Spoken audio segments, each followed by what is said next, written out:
আজিৰ পৰা বিচাৰ প্ৰক্ৰিয়াটো আৰম্ভ হৈছে আপুনি কি দেখিছে এই প্ৰক্ৰিয়াটো এতিয়া ডে টু ডে হ'ব বুলিয়ে কৈছে আজি ডিফেন্স লয়াৰেও সময় বিচাৰিছিল তেওঁলোকে যেনেদৰে সদায় বিচাৰে কিন্তু মাননীয় ন্যায়পালিকা আৰু নতুন যিগৰাকী বিচাৰপতি আহিছে তেখেত মহোদয়ে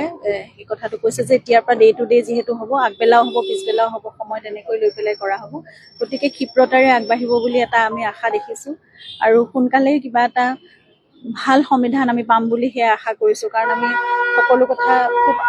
বিশ্বাসেৰে আস্থাৰে লৈ আছোঁ আৰু ভাল এটা পজিটিভ মন লৈ সদায় কোৰ্টলৈ আহিছোঁ সেইখিনি সকলোৱে আমি প্ৰাৰ্থনা কৰিছোঁ যে সকলোবোৰ ভাল হওক জুবিনৰ কাৰণে সকলোবোৰ মানে যিটো পাব লাগে তেওঁ সদায় ন্যায্য সেইখিনি তেওঁ পাওক আৰু মানে বিচাৰ প্ৰক্ৰিয়াটো একদম কটকটীয়া হওক ভাল হওক এতিয়া আজি প্ৰথম দিনাখন যিহেতু অমৃতপ্ৰভাৰ সেইখিনি আধৰুৱা হৈ আছিল যোৱাবাৰ এতিয়া আজি সেইখিনি তেওঁ আমাৰ ডিফেন্সে সেইখিনি প্ৰেজেণ্ট কৰিলে তাৰপিছত আৰু যিহেতু নতুনকৈ কোৰ্টখন বহিছে গতিকে